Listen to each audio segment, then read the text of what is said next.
am going to share on what I have learned during the reporting of Chapter 1 till Chapter 6 on Science, Technology, and Society.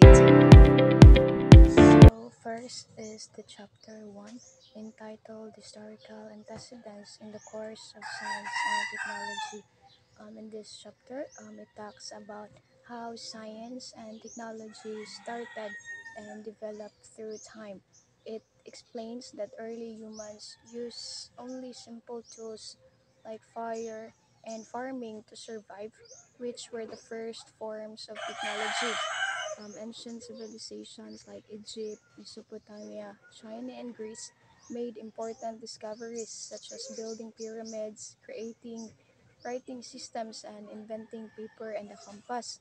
These inventions helped people live better and made learning and communication easier. So, overall, the chapter teaches that science and technology grew step by step through human creativity and curiosity, shaping the modern world that we have today. In chapter 2, it explains how people started to think differently and question old beliefs about the world and the human life. It shows how great thinkers like Copernicus, Darwin, Galileo, and especially Freud introduced new ideas that changed how people understood the universe, especially themselves. For example, Copernicus discovered that the Earth moves around the sun, it which changed how people saw their place in the universe.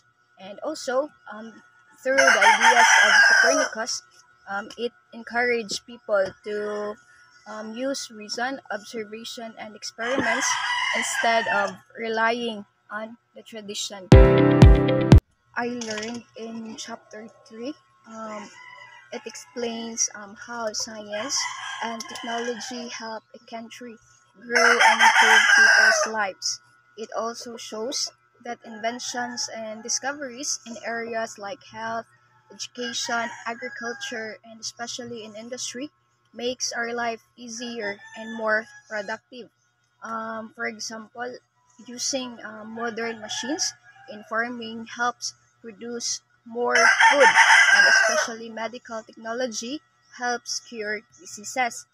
Also, in the chapter 3, it also explains that the government supports research and innovation through organizations like the Department of Science and Technology or the DOST. In chapter 4, I learned that the goal of science and technology is to help people live better and happier lives. It shows that the real progress, it's not just about inventions, but about improving the health, the comfort, and the well-being of everyone.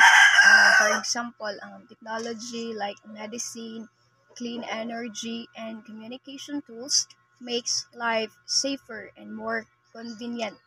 Overall, this chapter teaches that science and technology should be used wisely to promote human growth, happiness, and a better quality of life.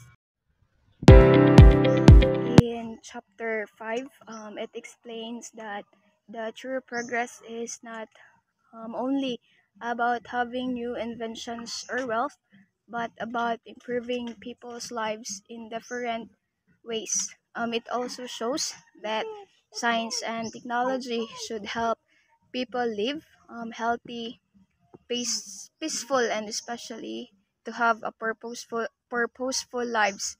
For example, building schools, hospitals, and clean energy systems helps communities grow and develop.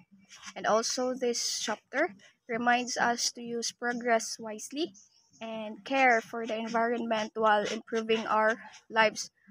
Overall, it teaches that real development happens when science and technology help everyone achieve happiness, equality, and a better quality of life. And for for the last chapter, the chapter 6 entitled The Good Life, I learned that living a good life means finding true happiness through doing what is right and meaningful. It teaches it teaches us that the good life is not just about having money or success, but about living with kindness, honesty, and purpose. For example, like helping others, caring for nature, and being content with what we have are ways to live well. This chapter also reminds us to use science and technology to make life better, not to harm other people or the environment. Overall, this chapter teaches that the good life is about living with balance, love, and responsibility toward ourselves and also to others.